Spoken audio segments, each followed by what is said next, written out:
Stanford owns the home court, so to speak, but the Cardinal might need more to upend the nation's #1. UCLA hopes to unseat the defending conference champions and take a big step toward defending the NCAA title they won a year ago. Valerie Kondo's Field has reason for pride. This year's Bruins are again loaded. But before they contemplate a repeat, they need to contemplate the 6 other Pac-10 opponents who look to win themselves.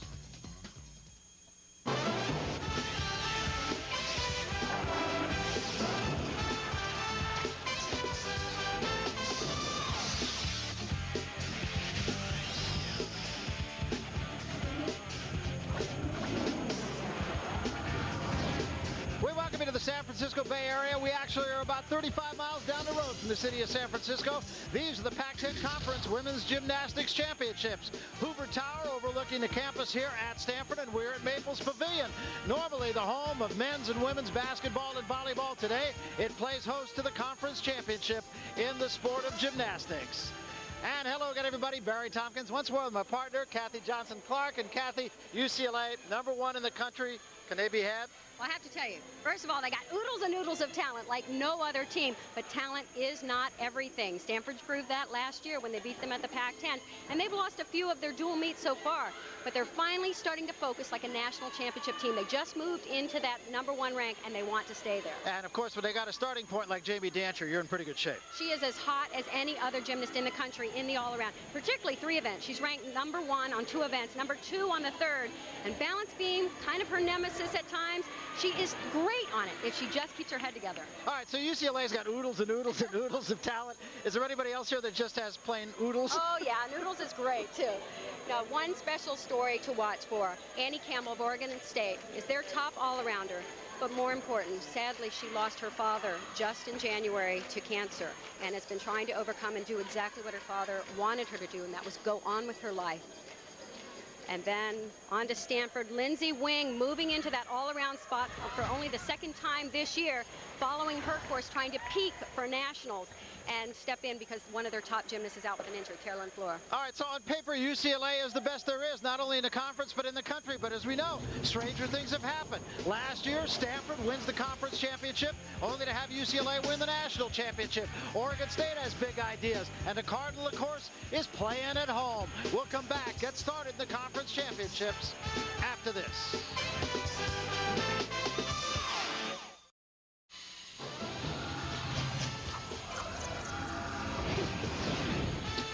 You're looking at San Francisco. We're down the road for the start of the Pac-10 Women's Gymnastics Championships. We're on the farm at Stanford. Maples Pavilion, the scene of the 2002 Pac-10 Women's Gymnastics Championship. Stanford looking for a home edge here, trying to get things done, trying to get out of the blocks early. We're just in our first rotation. 7 teams competing for different disciplines going on at the same time. So in rotation 1, California will be involved, Arizona on the uneven bars, Arizona State on beam, and Stanford will be in floor exercise. UCLA, Washington, and Oregon State have first-round byes. There is a look at Kristen Smith in her first year here. Oddly enough, she went to school in California, and she feels it is imperative for her team to get out and do well early.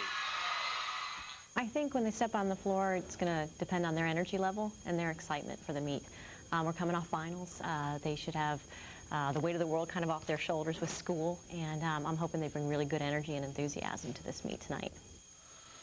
Finals always coming right about this time of year, and it is a great relief for a lot of the student athletes to just get back to doing what they enjoy doing most. Kristen Jensen will be our first competitor that we'll be seeing in floor exercise. Kristen. One thing to keep in mind, there are 6 gymnasts on each team. The top 5 scores count, so they'll drop the lowest score. And that's a very, very crucial part of collegiate gymnastics, especially.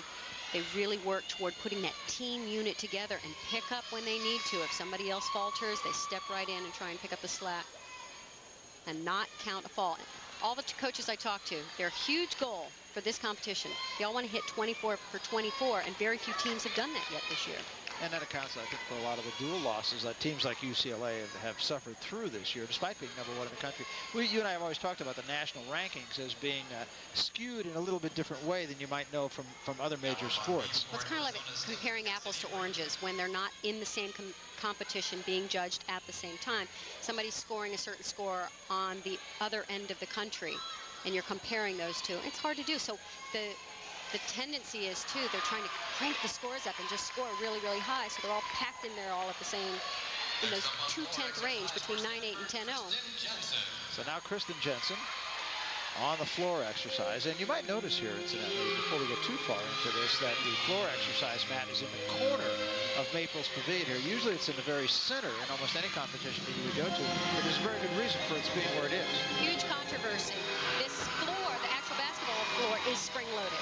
So when you put a spring-loaded floor on top of a spring-loaded floor, it creates, you would think that'd be great. Hey, send me through the roof on my tumbling. Actually, it almost kills your balance at times. And it's very dangerous to many of the coaches. And so they had a 3-hour meeting. Got it moved over to the side where it's a little bit better. But still, like right where Kristen is now, right about the free throw line of the basketball court. So there's more spring on one side than there would be on the other. Can it cause you to over-rotate? I would imagine. It depends. As I said, sometimes if you've ever bounced on a trampoline and had your bounce killed, you just stop. You get no height. Or you can get double bounce and sent flying.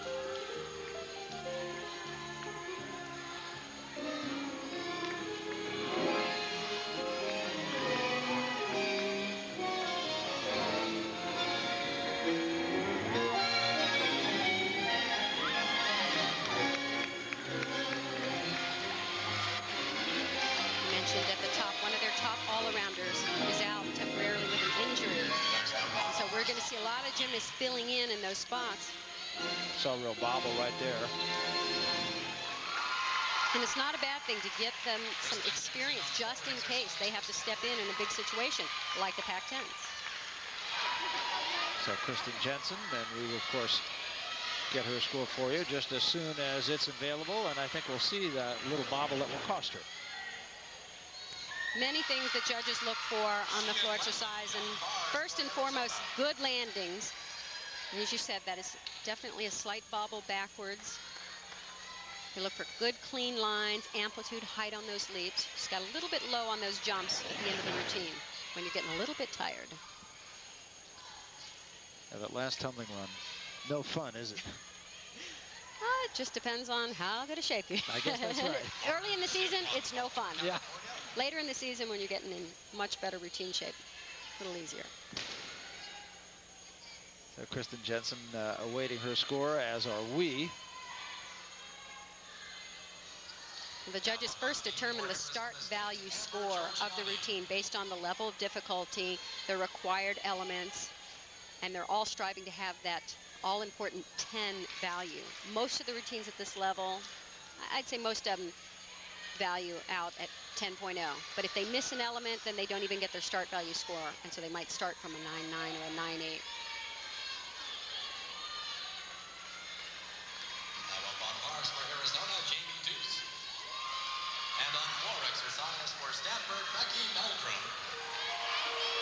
Kristen Jensen scored 9.775. Not as good as her predecessor. This now for Stanford, Becky Meldrum. She has definitely proven herself to be a veteran. Very much an emotional team leader. Ooh, low on that tumbling pass.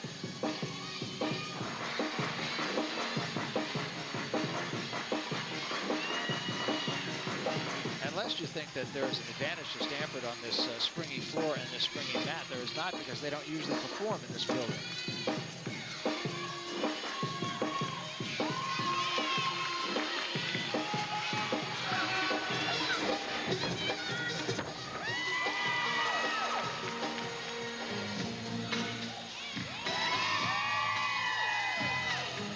One of the first things Kristen Smith did when she came on board as their head coach was to redesign, re-choreograph all the floor routines. She was really strive to get a unique look for every gymnast.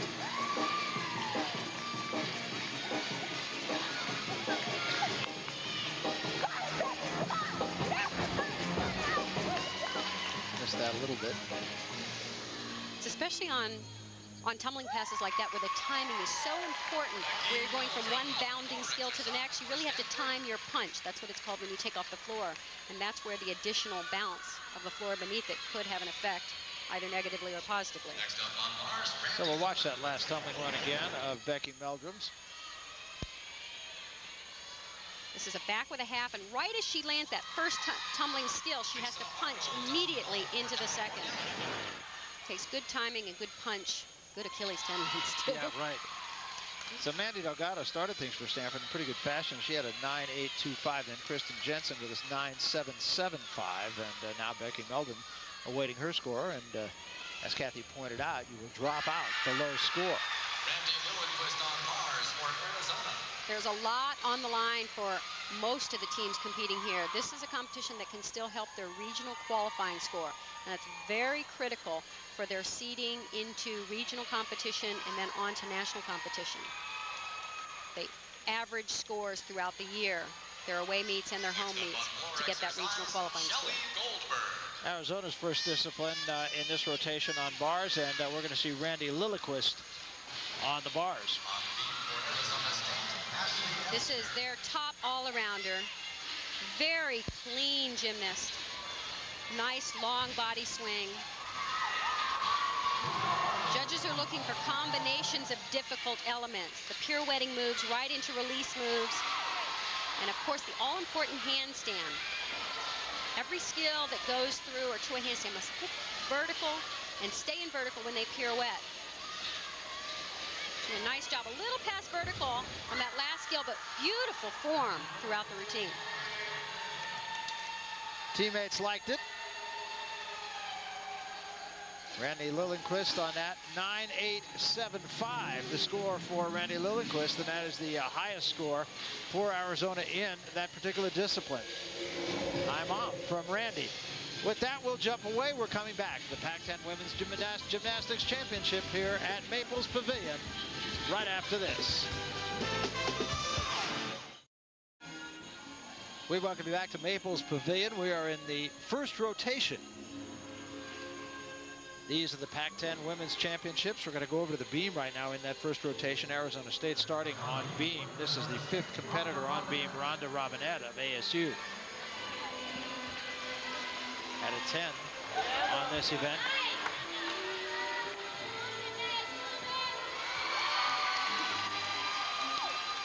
She's been one of the few gymnasts at ASU who's been consistent on this event.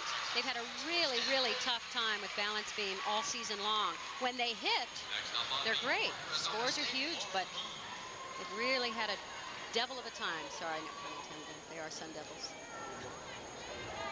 Oh, no. That. Just exactly what you've been talking about.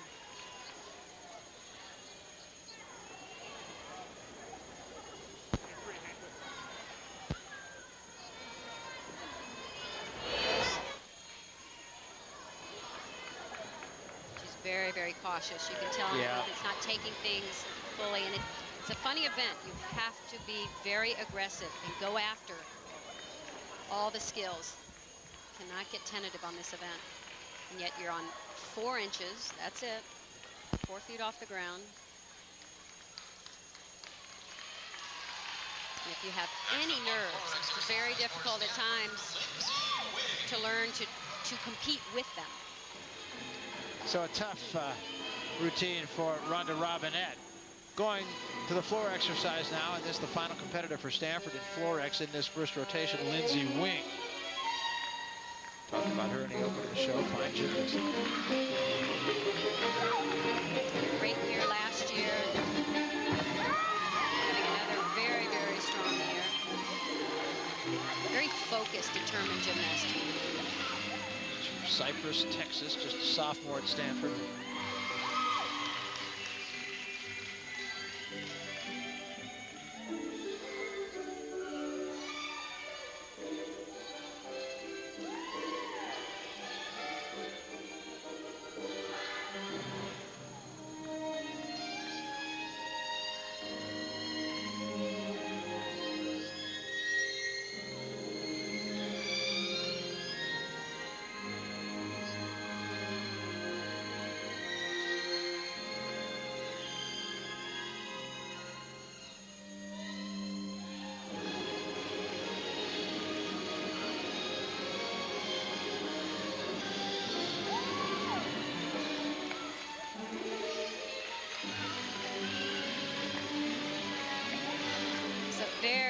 clean performance. Beautiful lines. Very nice form. That'll do well for Stanford. Former national team member, really showing her experience.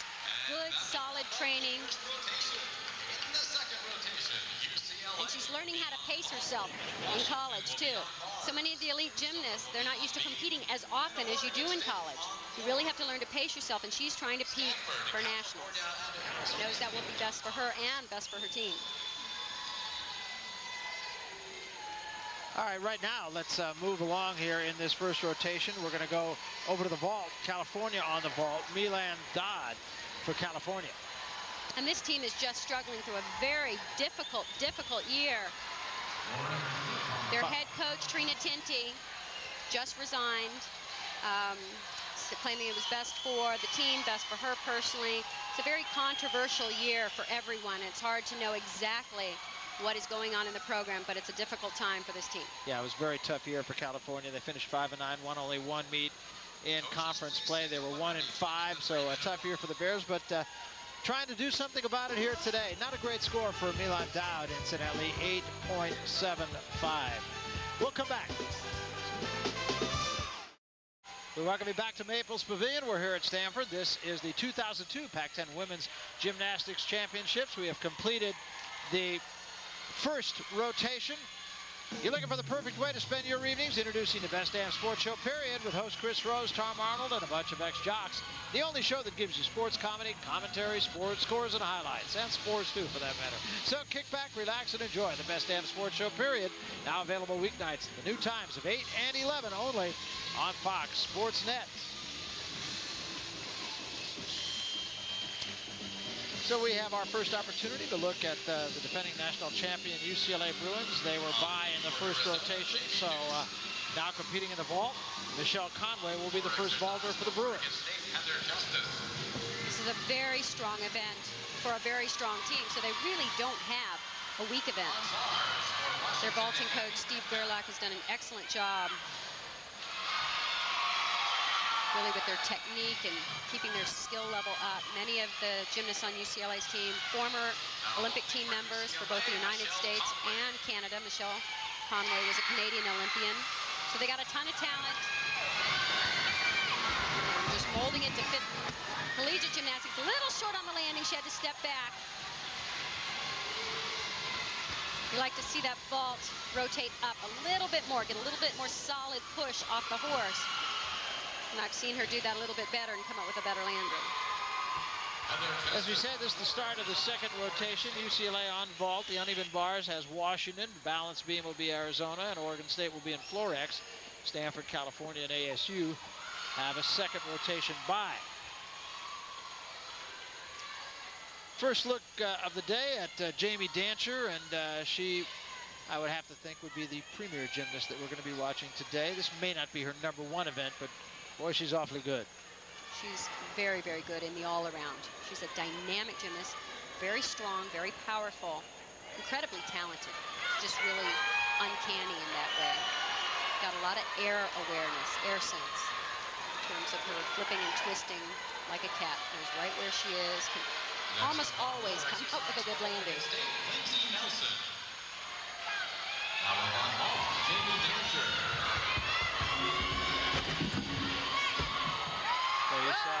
Great height. Nice height. She had to take a hop back. Unfortunately, I've seen her nail that vault, and that wasn't quite it. And you kind of wonder what the spring floor does with that, and if there's actually spring under that part of the floor. This is a laid-out full twist, a very easy vault for Jamie Dancher. In a controversial move, the coaches agreed to raise the value of this vault. It was worth a 9.9 last year. They raised it to a 10.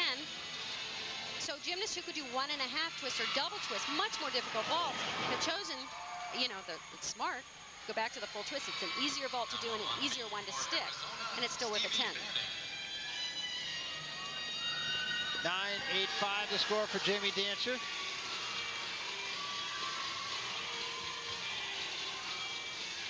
And next up, Malia Jones, who was only an alternate actually in the vault competition, but Yvonne Tusak not available, so Malia Jones steps in. And she has the experience to do just that. She has been such an integral part of the UCLA success. She's been part of the team the last 2 years, won national championships. Plays a critical role on the balance beam. She missed the first 3 meets of this season, was injured in the warm-ups until the season opener. Is now back in the lineup fully. And ready to perform when called upon. A piked front. Malia Jones on vault for UCLA. Not seeing the stuffed landings that I'm used to seeing. Took that little hop forward. Here's another look. As you can see, you need a lot of speed and power and perfect timing and positioning on the horse so that you can convert all that forward speed into upward momentum. The judges are really looking for good amplitude, height off the horse, and of course the all-important landing. All of these vaults are rated in terms of their level of difficulty, so not all the vaults are worth a 10.0.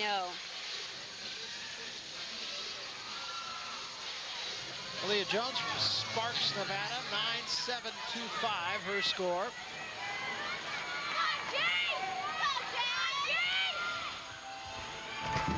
This is Jeanette Antolin. Who has just been welcomed back onto the team. Been competing for just a few meets and has had an immediate impact, particularly on this event. Very, very strong vaulter. All smiles there. Happy to be back. Yeah. Crowd really into this event. Very supportive. A lot of UCLA people here. Needless to say, a lot of Stanford people. Also a nice big section from Corvallis, from Oregon State, on hand here today. So we await the score now for Jeanette Antolin. One thing Val Condos Field, their coach, said to me is this team just really knows what they need to do, and they just get it done. Kristen Parker now. Boy, they're happy to have her back in the lineup. Had a few weird injuries, hit her head on the bar during a dismount, and then sprained her ankle the following week. So she's been out of the lineup. A little low on that landing, which is surprising. She usually lands way higher on that pike front half. Nice strong vault for their lineup, though. It's worth a 10. As I said, normally she comes up with a little higher landing. One of the more difficult vaults in the competition. Watch this. She blasts it off the horse. Front pike, spots the ground, does a half twist, just lacked a little rotation to land it with her chest down low. And the score for Kristen Parker, a 9.8. So UCLA, very consistent in its first event of the day. And now, one of the great gymnasts on this UCLA team, one amongst many, Ani Willis. They need a big score right about now to kind of kickstart him. They look just a little bit, laid back. That was pretty good. There you go. But even that was almost a pogo stick landing. She didn't move, but she kind of went straight up and down. I have to wonder if there's a little bit of a spring over there on the landing of the ball. Well, I can tell you, having done a lot of work right in that area.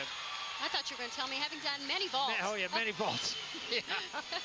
No, but I've done, that's right about where we sit for basketball. Right. And I can tell you there's a lot of bounce on the floor right there. When we were doing our stand-up at the opening of the show, we were just bouncing as people were walking by. Right. Not even tumbling, walking by.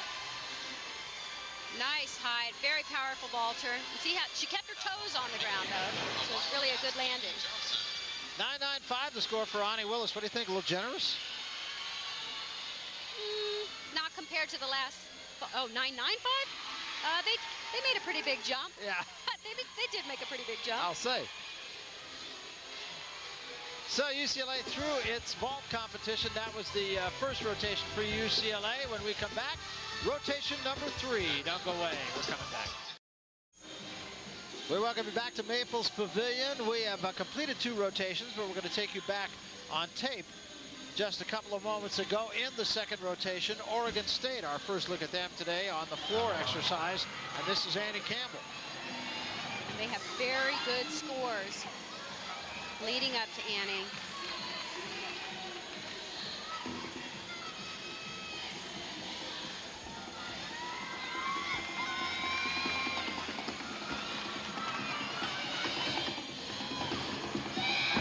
Very difficult, full twisting double back. She is having an unbelievable year. She's broken her tied career best scores on 3 of the 4 events. Just an amazing year, in spite of a very, very tragic year for her personally. A very difficult time for her. The loss of her father in January to cancer. Speaking to her head coach, Tanya Service, who said she has a great support system. She's just working through it.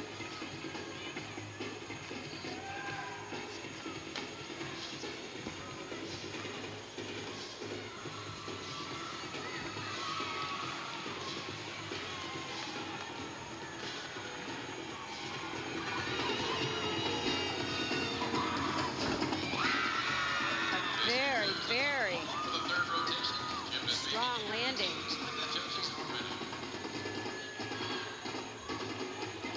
That's the way you attack the landings. Every single landing in that floor exercise routine.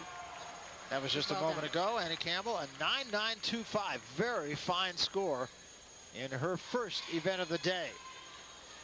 Go back a couple of moments ago on bars. Emily Pritchard of the University of Washington. They have had thus far a very good rotation here on bars.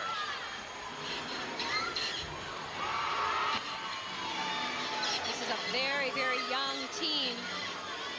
We have 7 sophomores and 5 freshmen that they're counting on.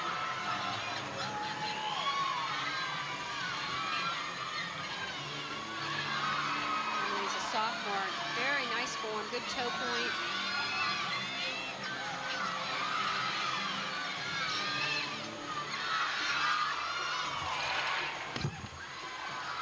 Check on the landing, but a good routine. So Emily Pritchard, a moment ago, 9.925. It seems as though the scoring is very generous. Well, Barry, in college gymnastics, the scores are definitely high. My complaint is that they're too close together. I think they do need to drop down the lower scores and have more room in there, because there's no separation between outstanding, really great routines and good routines. Go to the beam now. At the end of the second rotation, and for the University of Arizona, Randy Lillenquist. Up on beat for Washington, Amy Metcalf.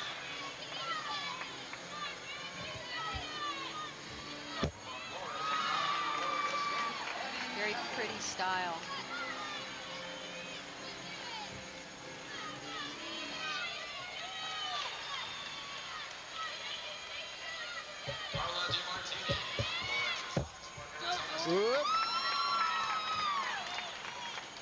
Uncanny how sometimes you can regain your balance. And it seems all is lost. Next up on hard for Stanford, Shelby Goldberg. Little balance breaks you see are anywhere from a 1/2 tenth of a point deduction to the really minor ones, all the way up to 4/10 of a point if they bend over at the waist. That's a big balance break, and it would be at 4/10. Most of these that we've seen are between 1/10 and 2 to 2.5 tenths.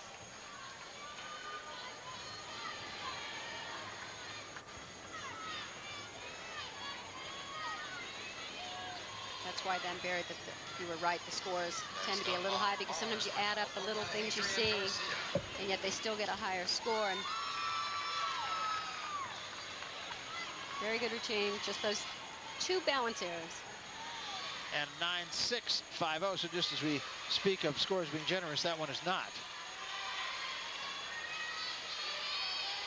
So after 2 rotations now, here's the way things stand. Now remember, these scores are going to be a little bit skewed because Arizona, of course, has had 2 rotations. They've not yet had a bye. So all things being considered, Arizona with Washington, Oregon State, UCLA, and Stanford all very close. and then back to ASU in California. Basically, what you want to keep in mind, particularly with this bye situation, is that the really good teams, the one who will finish in the top 3, really need to score over that 49 mark, low to mid 49s on each event. So we have completed 2 rotations. We move on now to the 3rd rotation. And here's the way this one will line up. Stanford will be on vault, California on the bars. Washington will be on balance beam. ASU will be in Florex. Oregon State, UCLA, and Arizona will be bye. So UCLA with 2 byes in the first 3 rotations.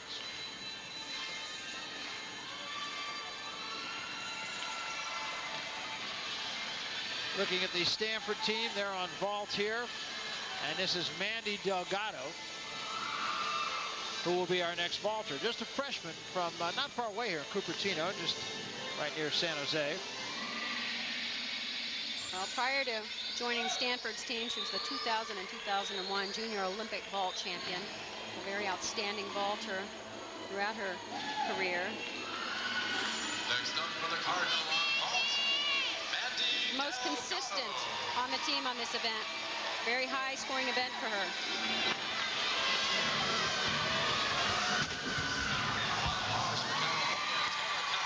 Seen that vault before, a front pike with a half twist, got good distance from the horse. See that Still vault? haven't seen a great landing yet on vault. I was just about to say, almost every time we're seeing a big step.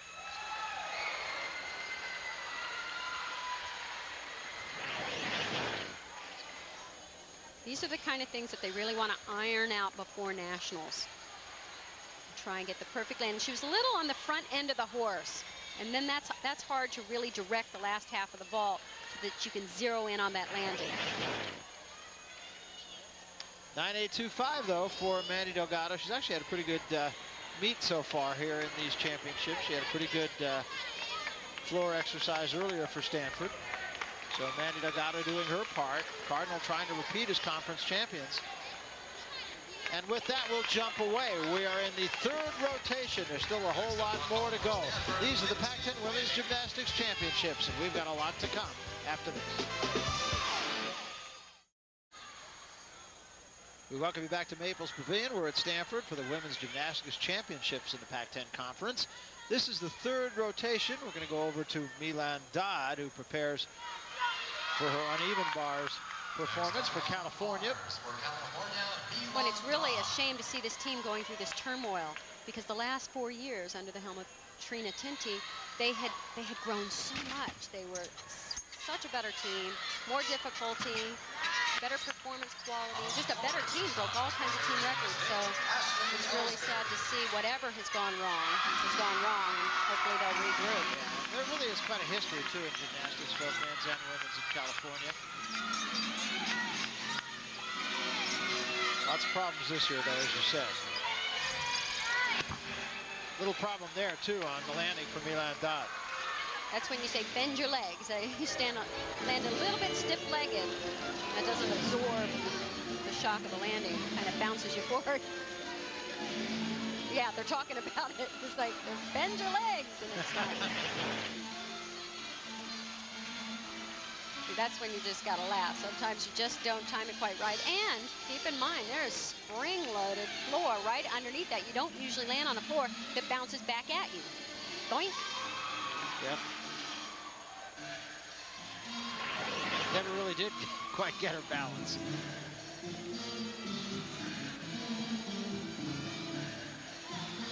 So we wait for the score of Milan Dodd. In the meantime, we're going to go to Lindsay Wing for Stanford on the vault. There's Lindsay. Very strong all-around jump. Ooh, boy. Something went wrong on the pre-flight of that vault. Little bent-legged.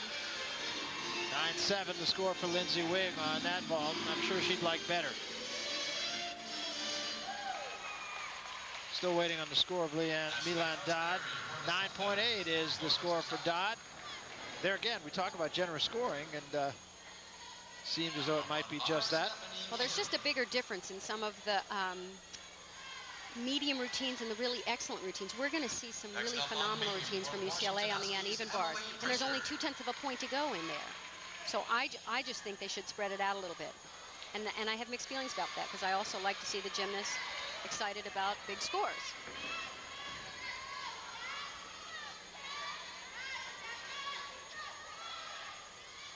On the balance beam for Washington, which so far is having a pretty good competition, actually, Emily Pritchard.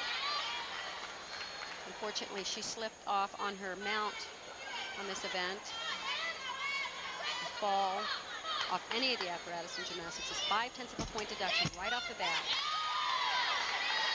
The scoring system is really quite complicated. You have to admire the judges for going through what they do to learn. They actually write down the entire routine in shorthand. They have to determine the difficulty value of the routine, take the deductions for the form, and it's very complicated. I will have to add in the same breath, though, that it's gotten maybe a little too complicated, that you can't see the forest for the trees situation sort of happens. You're too busy counting trees to decide if it's a pretty forest. Very good, Kat. You got to keep in mind this is an artistic sport, and you can't take that element out. It has to be subjective there. Yeah, I mean, even in the terminology that we use, and we've used it several times today, performance. It's one-of-a-kind event. We've kind of taken that out of the hands of the judges, and I think it should be more a part of the sport. It's an artistic sport, and that should be a value in the score.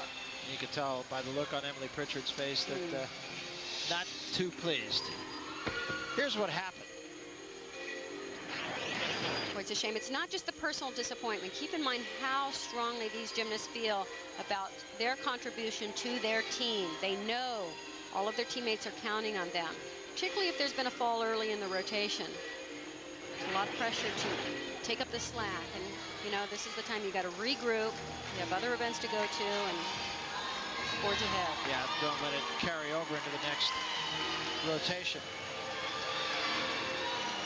We're going to move along to the vault now. Stanford on the vault, and this is going to be Kendall Beck.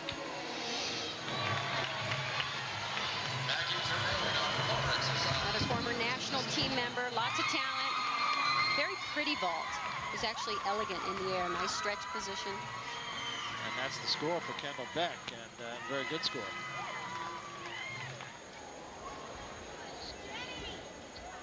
Back to the beam, Tanya Powers of Washington. Now we're going to switch over to Arizona State. They're in the floor exercise, and that is Maggie Germain, who is waiting for her score. We'll get back to her. Emily Pritchard, meanwhile, at 9.35.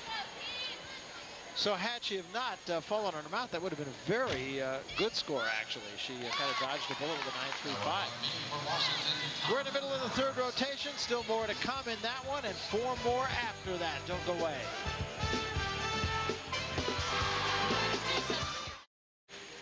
We welcome you back to Maples Pavilion. Barry Tompkins, Kathy Johnson-Clark. These are the 2002 Pac-10 Women's Gymnastics Championships. We want to remind you that weeknights at 10:30, it's The Last Word with Jim Rome. Romy telling it like it is on The Last Word. Weeknights at 10:30 right here on Fox Sports Net. We start the 4th rotation now. There are 7 rotations. Let's take a look at the team scores as they are at the moment. And remember, these scores are skewed because UCLA, for instance, has only been in 1 rotation. They've had buys in 2. At the end, it'll all catch up, I promise. Arizona, Stanford, Washington, ASU, Cal, and then Oregon State and UCLA still with a rotation behind. So that's after 3 of 7, and we move now to rotation number 4 here at Maples. And again, we talk about the floor at Maples Pavilion, which has a lot of spring in it. It's very different. And it was the subject of a 3-hour meeting, as Kathy pointed out earlier. Oregon State will be on vault, UCLA on bars, Cal on the beam, Arizona in floor X, and the buys, ASU, Stanford, and Washington.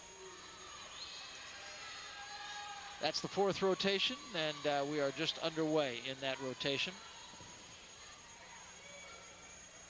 You're looking at California, Mio Maeda of California. Just a freshman. We talked about this California team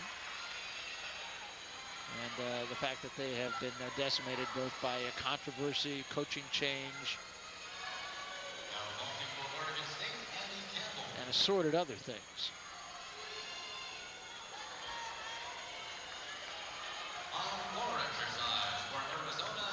You can just tell watching the body language of the gymnast right before the event, especially balance beam. The little idiosyncrasies, the concentration, the nerves. It's something to see when you find that very special beam worker who's calm and yet aggressive. It's a good combination when you find it. Very deliberate is Maeda. Now up on bars for UCLA, Tony Willis.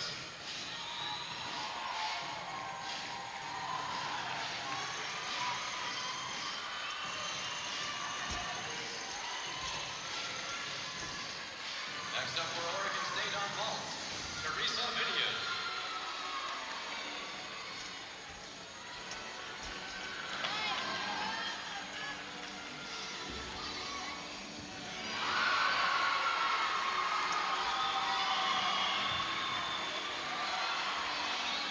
Again, a very deliberate routine by Mio Maeda. Front layout dismount. They don't have the same level of difficulty as the other teams in the competition. Now the level of their performance is not quite up to par as well. But hitting your routine, there's something to say about that. Yep. No falls. That's what you want to go for. So that's Maeda of California on the beam. Let's go over to the bars now, and Ani Willis of UCLA. One of the best. Very dynamic bar worker. Huge swing in this routine. Watch for the height above the bar on her release move. And right here, reverse heck way up in the air. Good transition right to the handstand. This looks like the UCLA team I'm used to. They're really, really doing well on the uneven bars. They're the best team in the country on this event. Hit that one pretty good, looked like. Let's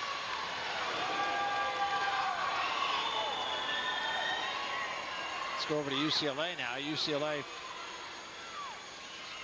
on the bars, and this is Jeanette Antolin, who is performing today because Yvonne Tusek is not available. We are trying to find out exactly what the situation is with Tusek. We just got word it's illness. So she is Tusek. I knew you were gonna. I set you up. Well, you did. Thank you for the high fastball.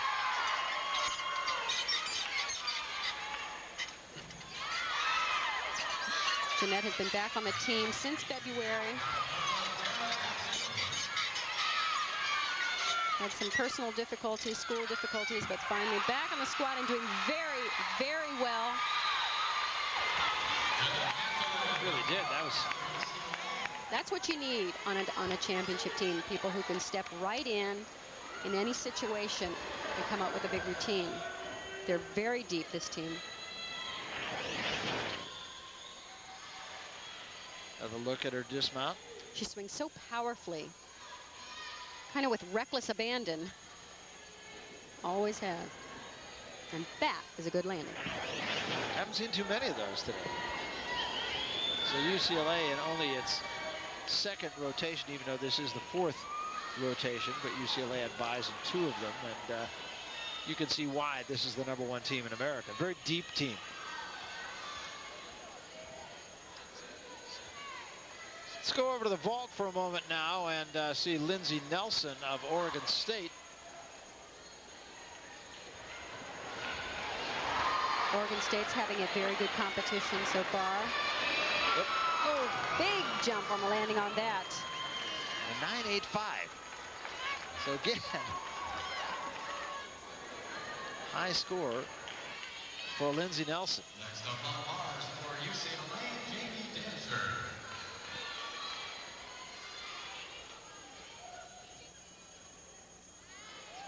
Let's go to Jamie Dancer now on bars for UCLA. And this is a bar worker. I'm telling you, from technique to aggressive swing, big skills. Whoa! I mean, that's awesome. See, now the other scores are so high. I mean, you almost, she sticks it. Now, how can you not give her a 10 based on the other scores? UCLA Well, I'm not in disagreement with you, Barry. I was just asking. I tell you, there's not enough room. They do need to relook at the system. They just have to. If they really want to separate the gymnasts and the performances properly.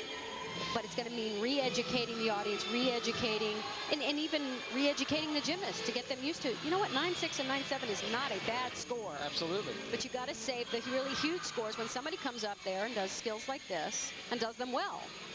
Does them extremely well. You got to have a place to go. So it's going to be interesting now. We've talked about how the scores are high right through the competition for performances that certainly were less than that by Jamie Dancer. So now what do? It's in the hands of the judges. And see, and I actually saw, this is being very, very picky, a tiny little deduction in there. On one of the cast handstand pirouettes, she went over, past vertical a little bit. Form was just a tiny bit off. Next up on And a 9.95, so And maybe see, they there, saw it. the Yep. judges saw it. There Okay. you are. bars for UCLA, Donnie Thompson. Final performer on bars for UCLA, Donnie Thompson. And she has some beautiful technique on this event, too. Really an excellent bar worker. They all are. Yeah. What a great discipline for UCLA. One big-time performance after another.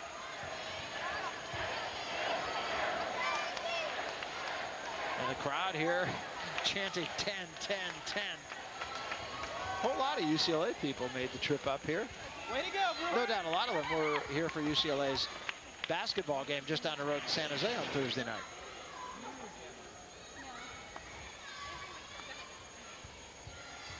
What I like about this team, too, is they don't all do the same skills. There's a nice variety from competitor to competitor in terms of the level of difficulty and also the choice of their skills.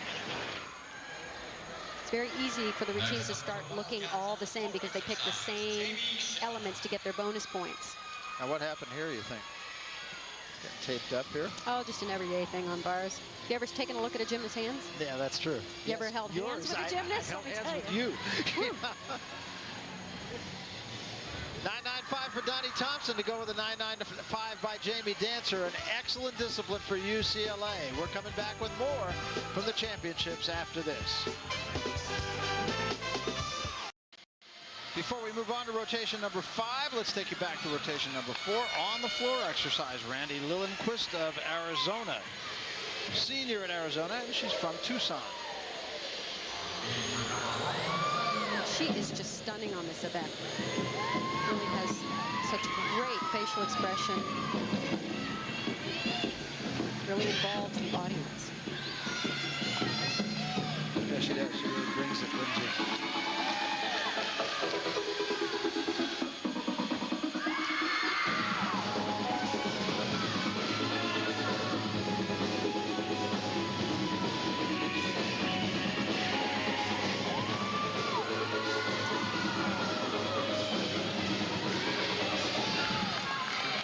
Difficult it is too. You see those seats that are retracted back in where it makes almost like a wall, where this event usually, as you said earlier, is held right in the center of the arena.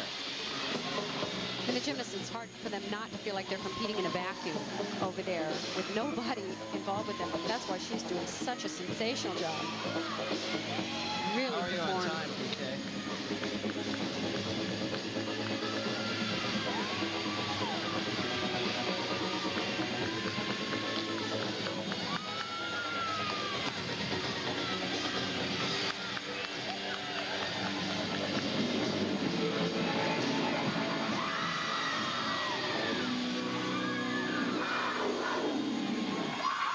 Very, very nice job. So big finish and a great smile from Randy Lillenquist. One of the top floor performers in the country. And you can see why. Nice combination of good performance and good tumbling. Very nice form in the air, legs perfectly together. You got to get something for that smile. I would think, yeah. It'll melt the hearts of all the fans. Whether or not it does the judges, I don't know. They could be pretty icy.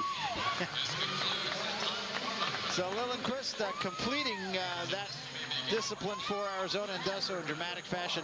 9.950. That's as good a score almost as we've seen all day long.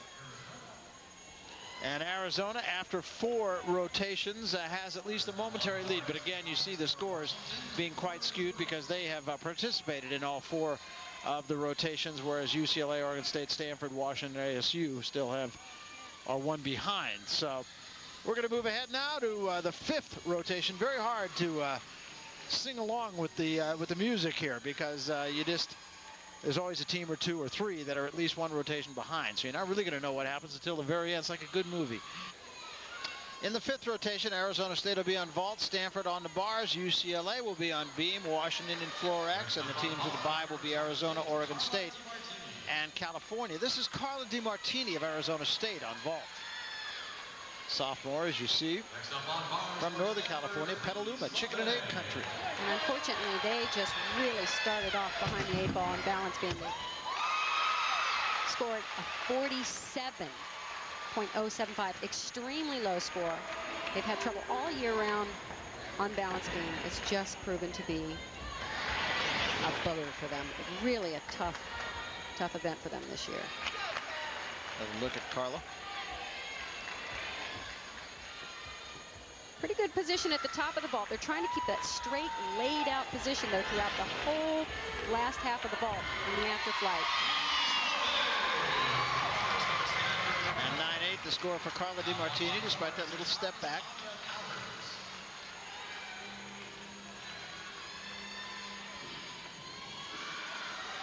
I said it's really hard for impossible for the wind not to go out of your sails when you start off like that on balance beam. That's Cassidy Bricky. Full twisting Yurchenko. Yeah, look, you could tell by the look on her face. Very low landing on that vault. Pretty tough competition thus far for ASU.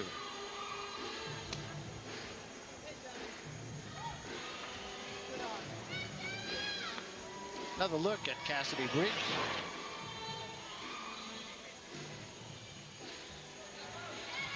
It's really important to get the right combination of height and rotation. She didn't have either of that. You can see that her head was down below the level of the horse. Moving over to beam now, UCLA's Jamie Dancer.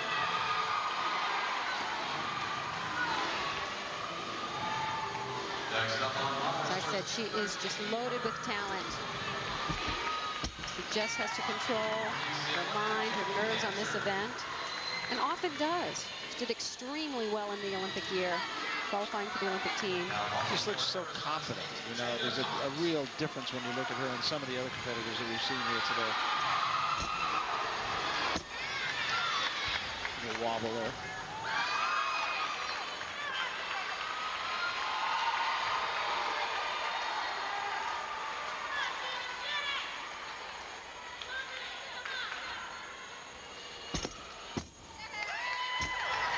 Very nicely done. She's doing extremely well. Once she started competing the balance beam in college, she's done incredibly well. It's like any of the other events for her now. She's one of the best in the country, if not the best, in every event. Well, having that international experience, too, nothing can replace that. A little funky on the dismount. But she pulled it off. The rest of the team was solid as can be. She knew it. UCLA going through this event very loosey-goosey. They know they still got the national championships to come. Actually, they've got something on the line. What they're trying to do, they need to score a certain score, and I believe it's in the 197s, which is a big score, because they want to stay in the West for the regionals. So they've got it all worked out. It's a very complex equation that I cannot tell you what it is, but they want to end up first, because they'll be paired up with 12, and that will keep them on the west side. Did that make sense to you? Yeah, it does, actually. But I agree with you that it is the most complicated. You know, I get a chance to do an awful lot of sports. None more complicated than this one. They don't want to have to travel back east, back to Louisiana for their regional competition. Right. I mean, you could equate it to basketball, where a team wants to win the conference championship, because if you win the conference championship, chances are you're going to be placed, in this case, in the West. Lindsey Wing now of Stanford. An excellent job. Just a little trouble on the landing on the dismount. She was a little over-rotated. Very nice height, good amplitude.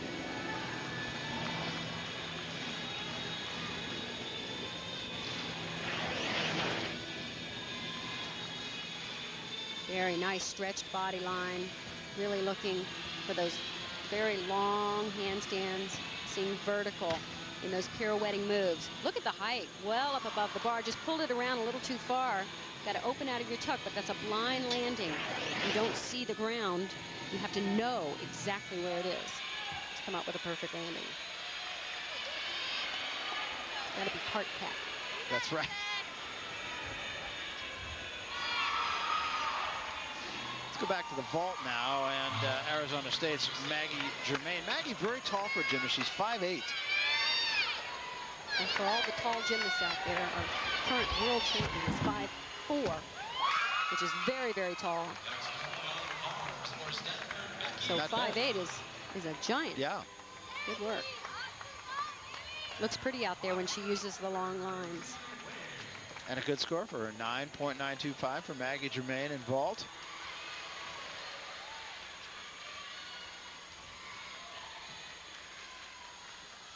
Malia Jones now on the beam for UCLA.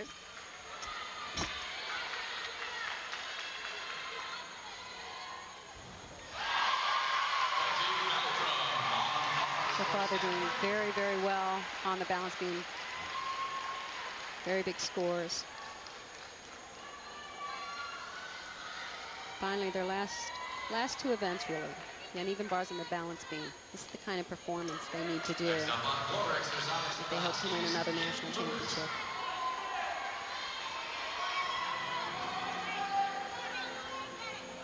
And there's even still some room for improvement for them. The little things that they're starting to hone in on. But those are the kind of landing it's going to take every single landing like that and every routine solid. That was a good job. Gets the compliments of her coach and her teammates. Malia Jones having a pretty consistent meet here.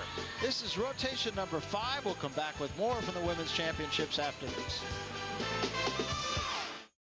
Terrific balance beam routine, not only for Jamie Dancher, but for UCLA in general. The team as good as the sum of its parts, and here's the leader of this UCLA team. I think I was a leader also last year, but like I said, this year, I guess when you just compete a lot and you're in the all-around a lot, kind of get pushed into being a leader even if you don't choose to be.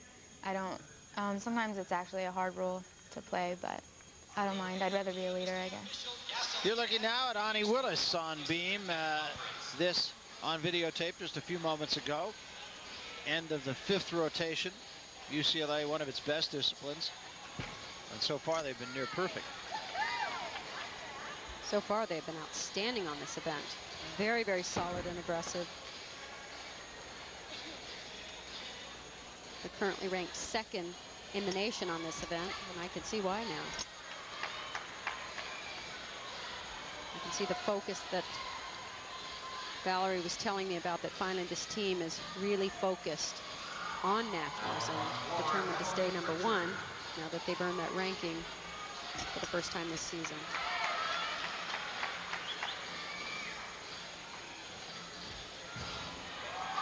And he's the defending national all-around champion, co-champion.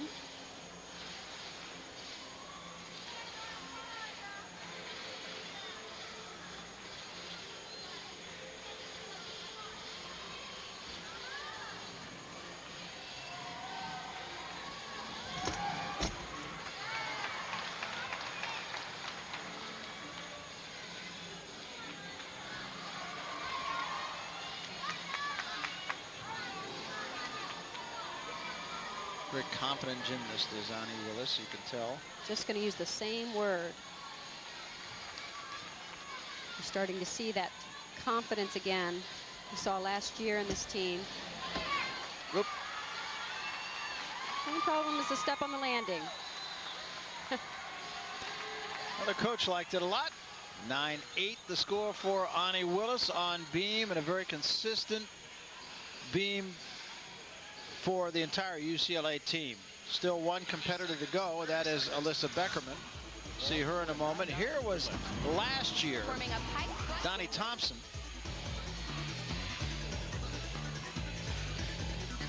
On the beam.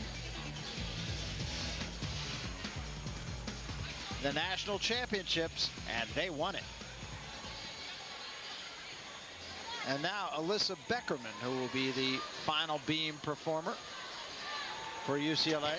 Almost doesn't matter what she does, I should say, because everybody else had done so well. You're going to drop off the low score. They don't have any low scores. Wait till you see what she can do on this event, though. True. Then it matters. She is beautiful on this event. Always has been. As an elite gymnast, she was an alternate for the Olympic team in Sydney. And greatly because of this event. This and floor exercise are her two strongest events.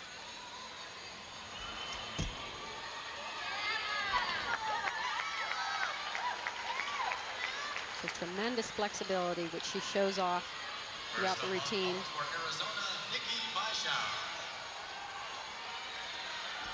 And she has just been on fire on both balance beam and floor exercise for UCLA. Finally found her stride in collegiate gymnastics. She was injured up until recently.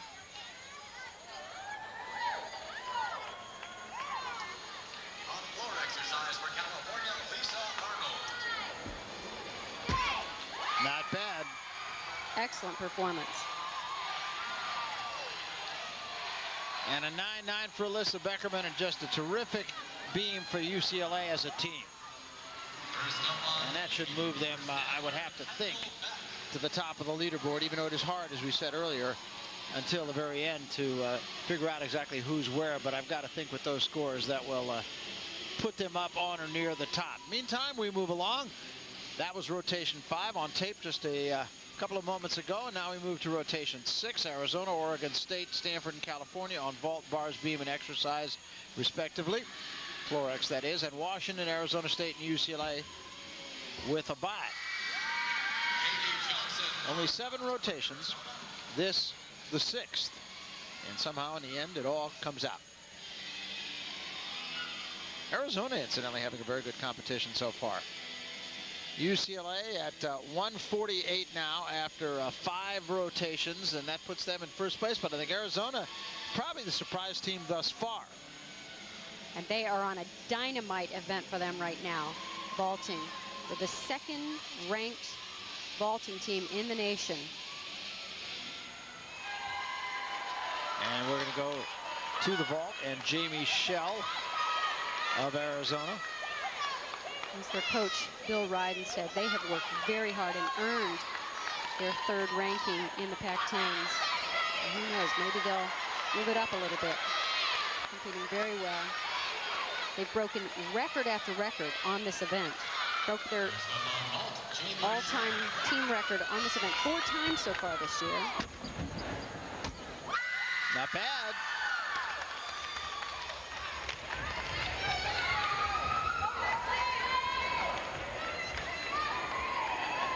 The key to success on this event is having 10-0 vault, so a high level of difficulty from every single vaulter. That was the hardest thing starting last year when they changed the rules where you only did 1 vault. You didn't have the luxury of being able to do a 2nd vault. Whoa, she's a little off center, quite a bit actually, way off to the side, and that should be fairly significant deduction. A little sloppy in the air, toes not quite pointed and body extended. But we'll see what they do. Remember, the teams do have the opportunity. Well, whoa. There you are. Well, there should have been a little bit more reduction in the vault.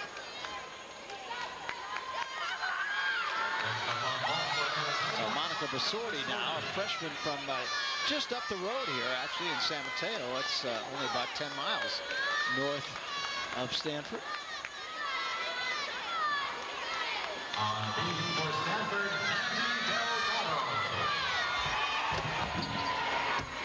There's much better form in the air, straight over the horse. And so here you are again, presented with that same situation. You're giving 9-9 to Jamie Schell. This was a better vault. What do you give her?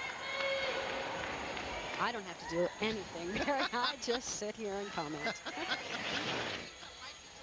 Now, the thing that the judges are looking for, almost most important, is the straight body position in the air. It has to be laid out right here, and she does.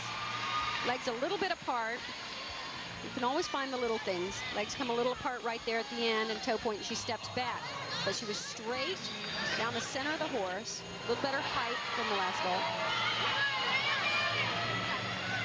So we'll see the score for Monica Basorti.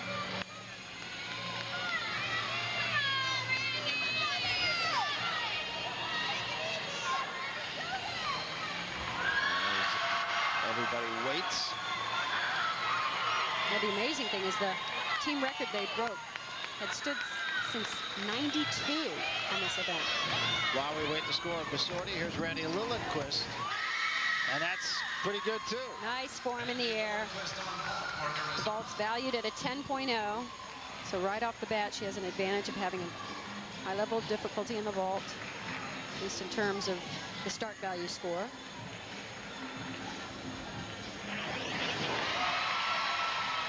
Watch how straight her body line is in this laid out position. Pretty good. And she shows it off. Right here with an exclamation part. Head goes back, takes the judge's eyes away from her feet sliding back just ever so slightly. You know all those tricks, don't you? Hey, Nadia Comaneci did it unbelievably well in 1976. Slid back like 3 or 4 feet. But because of her salute, it was gorgeous. I don't think you could have seen it. You were so wowed by the vault. Right. And the salute at the end. But if you saw it in slow motion, you're like, wow. Well, and she's the only person I've ever seen who could bend backward like that. Saw the score for Randy Lillenquist was well, at least now we know you can land perfectly on this event. We didn't see it from UCLA in the first rotation. But Arizona's not quite as clean in the air, not quite as high, as big an amplitude in the vault, but they're coming out with Randy. That was Andy McCabe this time that you just saw. Arizona could creep up in the competition here. They're already doing a pretty good job. Here's another look at Andy McCabe. Yeah, she was not going to move her feet. That was good.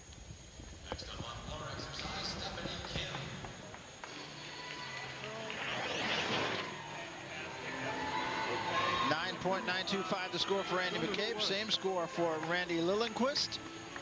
And again, a very good discipline for Arizona. Well, a happy group of Arizona gymnasts, and we'll see how it affects the competition. But they're doing a great job here in the championships at Stanford. Still more to come after this.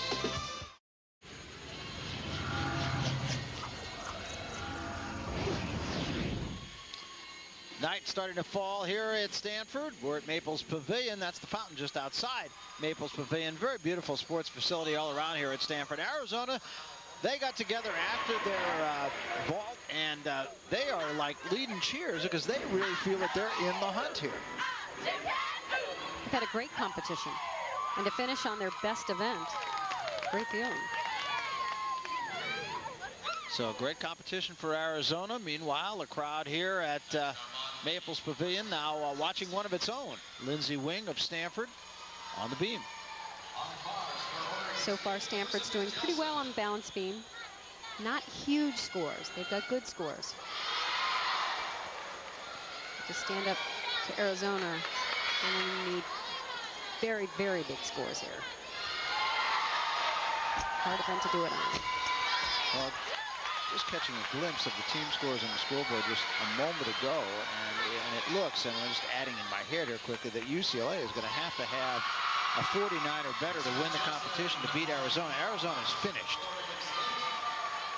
Next up on floor for California, Iho Magdalena.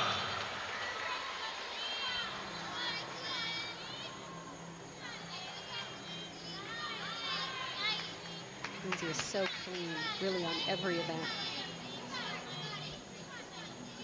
Doesn't give the judges much opportunity to take deductions for form. A little sideways there just a minute ago.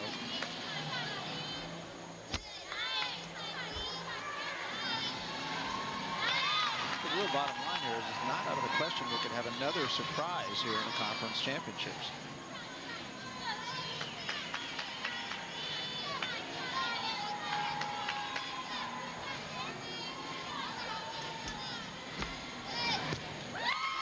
Very solid routine. They needed a big routine right now. This is the end of the 6th rotation. There'll be one rotation remaining. Hug from the coach. They've got scores in the 9.65 to 9.8 range. moved from the beam to the bars. Now Oregon State on bars, Elizabeth Gilson. Remember, I said they can drop one low score. Well, right now, Oregon State has a couple low scores they'd like to drop, and unfortunately, we'll have to count one of them. Very nice release move there. Judges are looking for the release moves to be above the bar. When they catch, their shoulder should be higher. Wow, look at the speed she's generating. Gorgeous double layout. Elegant in the air. She likes it. Elizabeth Gilson, a 9.925. Excellent score for her. Well, that's one of the kinds of scores that Oregon State's been looking for.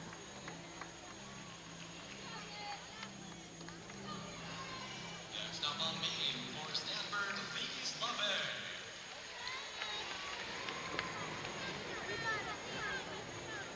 Take another look. Lindsay Wing, a score of 9.9 for her.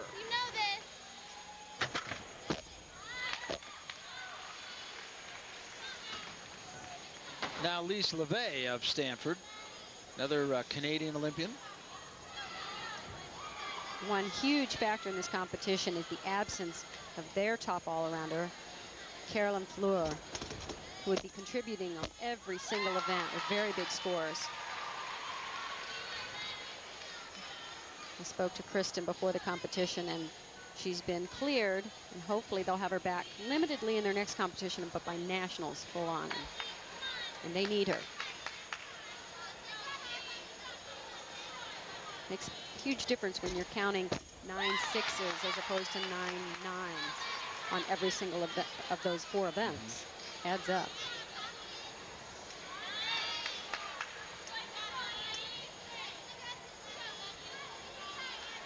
So far, pretty good routine for Lise LeVay.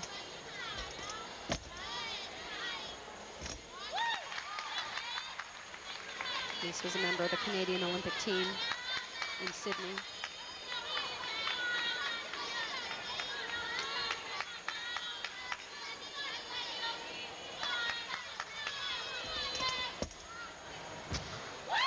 A little bit of a step, but not bad. They've done their job. And with the addition of Carolyn back in the lineup, you can see the difference that would make. So they're doing well. And that brings us to the end of the 6th rotation. Lise LeVay of Stanford. Take another look at her dismount.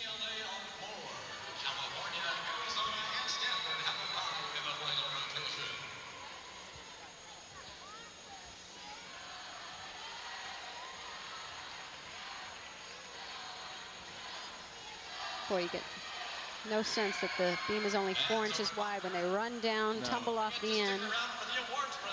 Have to keep that in perspective. Absolutely. Well, Lise LeVay liked her performance, and see if the judges agreed. Stanford will also be finished now, as they will have a bye in the final rotation as well. They're the defending conference champions. UCLA, of course, the defending national champions. Coming to the final rotation, and going into that rotation, Arizona 197.050, UCLA 148.1. They're going to need a 48.5. 7th and final rotation, and the outcome of the meet is still up for grabs. Washington on vault, ASU will be on bars, Oregon State will be watching on beam, and there's a story there too for the Beavers, and UCLA on floor X. California, Arizona, Stanford, they are done. UCLA needs a 48.975. That is their top 5 scores, 48.975, to overtake Arizona and win the conference championships. Valerie Condos-Field, of course, the coach of UCLA, and she feels that her team gets an inspiration from a source that you wouldn't necessarily think would have a whole lot to do with women's gymnastics. Oh, Coach Wooden has had a tremendous influence with myself, our staff, my husband, our team. Every one of our student athletes has his book or books. They all have the pyramid. We've been over to his home. He's met with us. He's met with us as a team. He's met with us individually. He came to our last home meet and applauded every single routine out there. And it's our Bible for athletics. And he's our grandfather, and he is the one person that we can look up to and make sure that we're doing everything right. Well, the Wizards still very much an influence at UCLA, not only on the basketball floor, obviously. Absolutely. I rarely ever even want to get autographs. And I was at an event with him, and I got one from my son. He has a great message. Yeah, I did the same thing, as a matter of fact. 2 guys I got autographs from my son for. Eddie Robinson, who's the winningest coach in college football at Grambling, and the Wizard. Meanwhile, after 6 rotations, here's the story. Arizona, 197.050. Stanford, 196.150.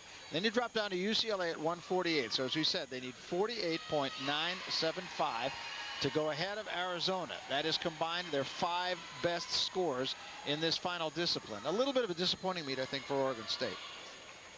Yeah, the whole meet has been a little bit lackluster. I don't quite feel the energy in here of a high-level competition. Not that we're not seeing some very good gymnastics. There are some definite highlights.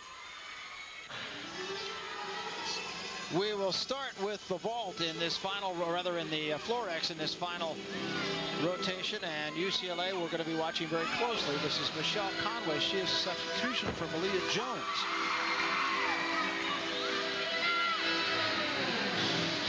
Prior to her collegiate career, she was a silver medalist in the all-around and on this event, floor exercise, at the Pan American Games, which made her the first Canadian woman in 20 years to do so.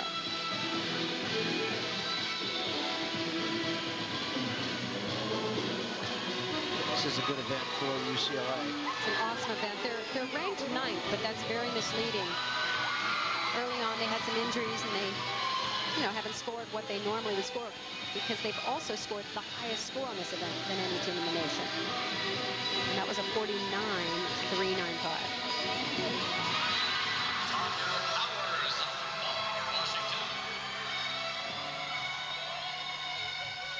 Excuse me, 49-725. And we spoke. Very, very high score they've done on this event.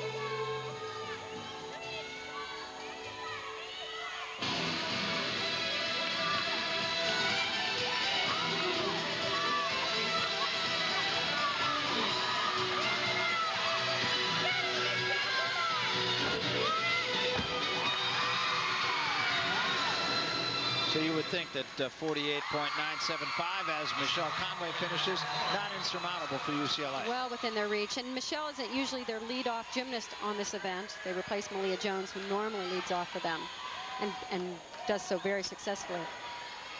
This is the luxury that UCLA has. They've got a lot of depth. They can do that and still come up with very good scores.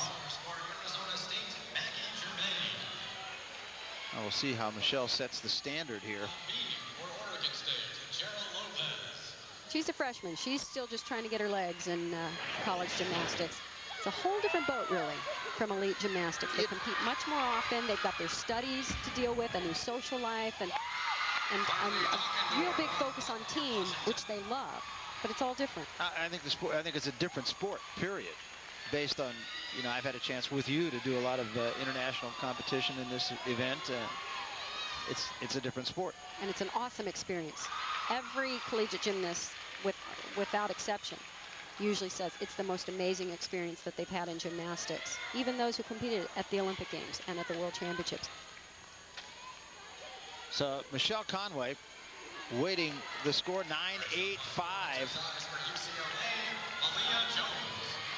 And now it'll be Malia Jones. So they've switched around their order a little bit. I really like watching her perform. She's got such a way with her music. And that's just something that Valerie Condos-Field is brilliant at. Her choreography, her choice of music. Well, isn't that her background is dance, right? Yep.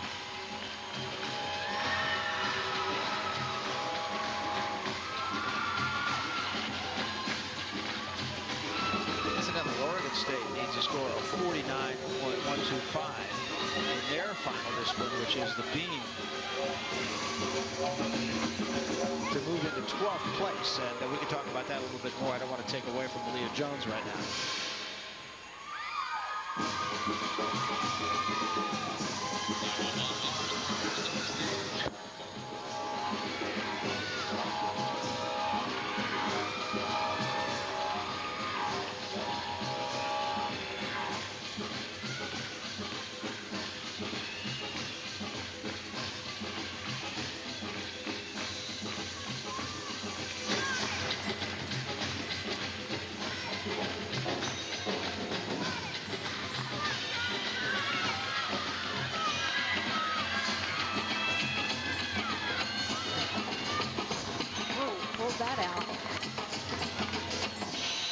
like she mistimed the punch going into it. Pulled out of both tumbling runs, or a couple of the tumbling runs, I thought. I don't think she likes it too much. Support from the coach, though.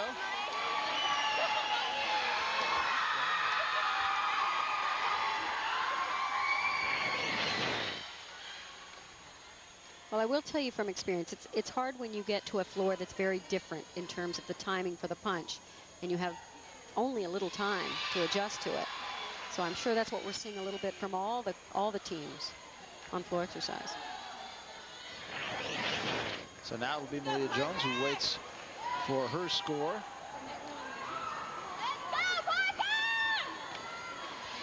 At a 9.850 from Michelle Conway to start things on the floor X.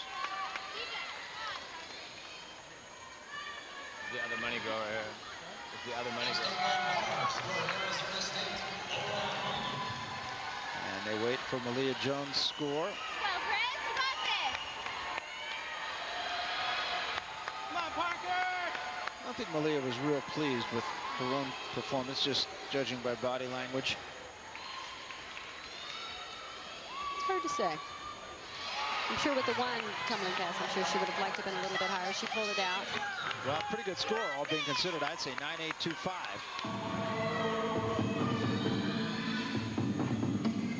What a powerful tumbler Kristen Parker is. Big part of the success at UCLA. Very consistent, high-level performer.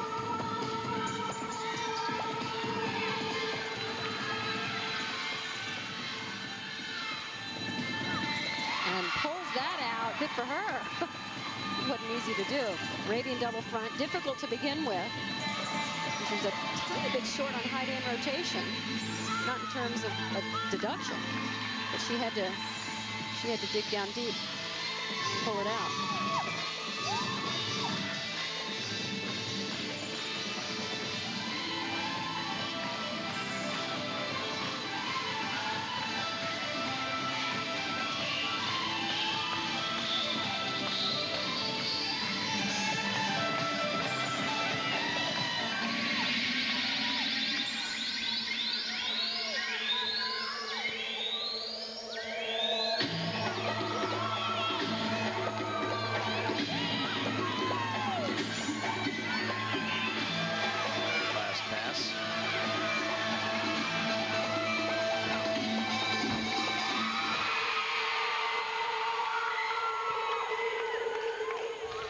Very good. You know, I have to tell you, it's so exciting when you have a star on your team. And right now, Jamie Dancher is a star, and everybody talks about all the 10 she scored in her exciting routines. But those aren't the ones that win the championships for you. They're important and they're great to put the exclamation part. But it's the Kristen Parkers that you want, the solid, excellent performers.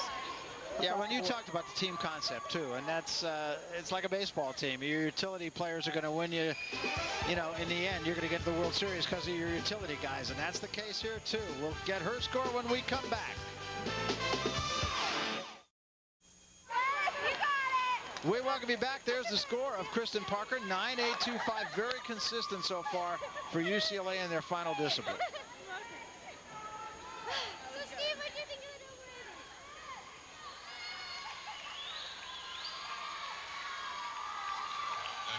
And here is Alyssa Beckerman. Another good event for her, as you said earlier. Basically, Barry, what you're looking at is they have to average just about a 9.8, which so far they're more than handling, and all the gymnasts are certainly capable of 9.8 and higher.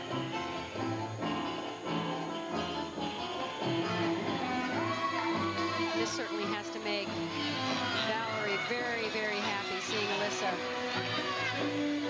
get her act together in college with the gymnastics. She's healthy. She had wrist surgery. Finally can do what she's capable of doing. And most important, she's enjoying it like crazy. That's great.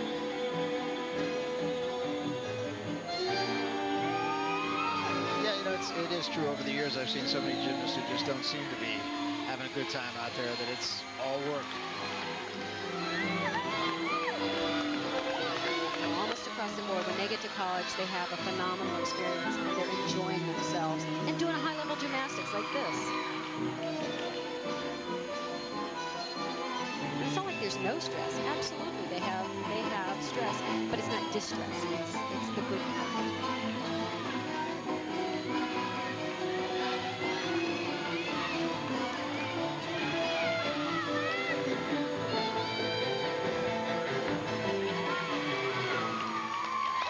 Very good. She competes so well. She loves to perform, which is a huge thing. Right off the bat, she loves being in front of an audience. And she can just pull out perfection on the landings when she needs to. So some of the UCLA supporters here at Maples Pavilion. Well, all the coaches here, they want successful student athletes. They want them successful socially and to come out of this experience better than when they came in. It's great to see. Yeah, it is.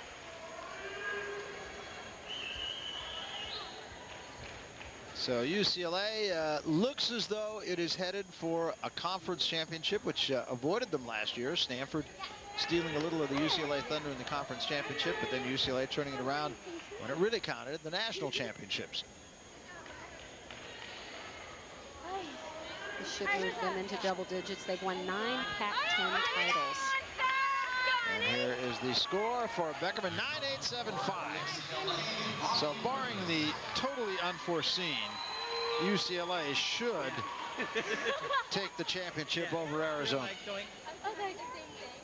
Right.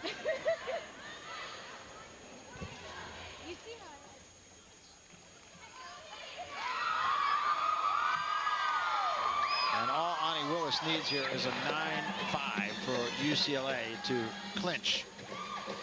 And I would say you could pretty much book that.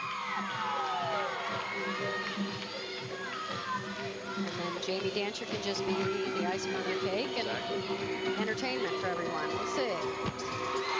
And she kept herself in bounds. Yes, she did. Which is sometimes not that easy a feat, I have to say.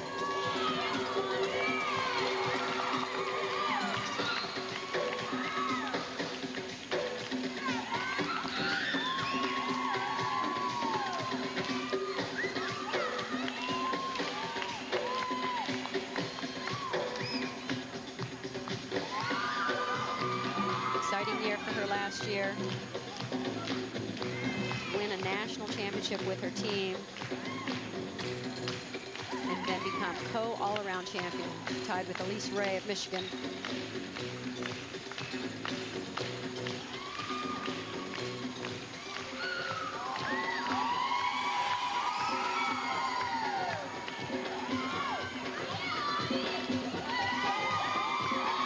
She plays the house pretty good too.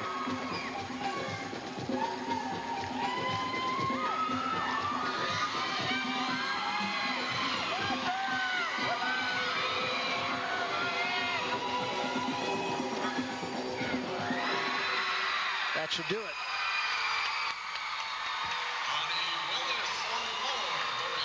Yeah, they really built from the start. When they started out on vault, they just seemed a little, it's not like they were holding back or being lackadaisical. They just weren't quite the team that I'm used to seeing them as.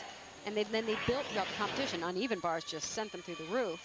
Well, and balance beam was phenomenal. You always use the term amplitude. Let's take a look at hers here. Good take off the floor. Rushed a little bit into the tuck, but when you're that strong and that powerful, you can do that. Just pulled it out. She only needs a 9.5. You know that that's in the books. And UCLA will win the championship. And as you said, Jamie Dancer can only be icing on the cake. So Willis will await her score, 9.5. Book it. We'll come back after this. We welcome you back to Maples Pavilion. The Pac-10 Women's Gymnastics Championships are in the books, and UCLA, the national champion, has conquered the conference for the first time in a couple of years. Despite winning the national championship last year, they lost the conference championship, not so this year. For Jamie Dancer, pretty much as advertised, Kathy. Well, she is just such a phenomenal gymnast to watch. She wasn't quite as perfect as I've seen her, but you know what? Pretty darn good. Usually I expect to see those stuck landings on everything. You get spoiled. But bars is just gorgeous. Beautiful big swing. And this is somebody who plays bars. She doesn't just do the skills. I mean, she's like a kid in the playground, just going for it. Just happens to have perfect form and huge difficulty. So not like every kid in the playground. That was that one little miss I saw. See the legs come apart, and he's tiny, but normally she could just nail it perfectly. Good one for her to have under her belt, this balance beam, because it's going to be the key to her really, really clinching it, helping UCLA if they get in that position to clinch a national title again. She's going to be a key performer on this event. And again, in the all-around. The other one she's got down pat. And this one's getting there. I think her consistency is really her hallmark. In fact, that could be said for the UCLA team in general. Interestingly enough, as good as Jamie Dancer was in this competition, Ani Willis was the overall champion. Absolutely, and she had a great competition. They're going to help each other. They push each other in competition and support each other for the team. But it's good to have that healthy competition as well. And I think Jamie can add this event now to her list of what she can do any time out. And she should have the confidence to do so every time she approaches the beam. I mean, she will. Really did a great job here on beam. It just shows you the tiny little things that can mean the difference. Tiny little deductions, and they add up, particularly with those top gymnasts for the all-around. And as you see competitions that are really close in the team, you're going to see tenths of a point, like right there, bent legs on her dismount. She did great gymnastics, but tiny little mistakes. And then we didn't get a chance to see her floor exercise. It was while we were away at break. UCLA already clinched the championship by this time, but just as you said earlier, a little icing on the cake. You don't want to miss this routine. It's so much fun to watch. She's so expressive, loves to perform. And remember, performing on a floor that is most unusual and was the subject of some miscontent. Yeah, and now see right there. Normally she would lay that out with straight body and straight legs. It's not a deduction, but it's different. And I've seen too many kind of awkward punches and awkward landings on the floor to believe that it's not, the difference in having the spring loaded underneath this floor as well. And what makes it even more difficult, and you pointed this out earlier, is that half the floor is on the springy part, and the other half is not.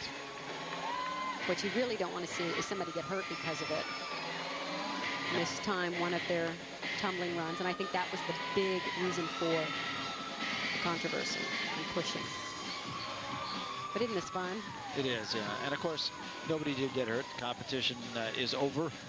And Amy Dancer, as we said, just kind of putting an exclamation point to UCLA's victory, her team's victory, and her own sophomore season at UCLA. That's a scary thing. She's back for 2 more years. Oh, it's weird. She like buckled a little on the takeoff. Normally she just explodes off the floor. No, I think it just caused her to give way a little on the landing. But boy, what a talent. Pulled it out. Well, she had scored perfect 10s on many occasions. Yeah, it's weird because normally she would just take straight up on that last tumbling pass. But they pulled it out and did so in flying fashion. And here are the final scores. UCLA, they needed 48 and change on the final rotation, got that and more. Arizona finishes in second place. Very good for Arizona. Great. No wonder they were so excited. They had a tremendous competition. And then Stanford finishing third, and there is the overall champion, Ani Willis of UCLA, 39.625 points. And again, just a pillar of consistency as she usually is. Well, that right there, just a part of this sport of gymnastics. UCLA, the conference champion. They were the national champions last year. They remain #1 in the country, and they will move on and try to defend their NCAA Women's Gymnastics Championship. Well, that's a wrap for us from here at Maples Pavilion. For my partner, Kathy Johnson-Clark, I'm Barry Tompkins. So long from Stanford.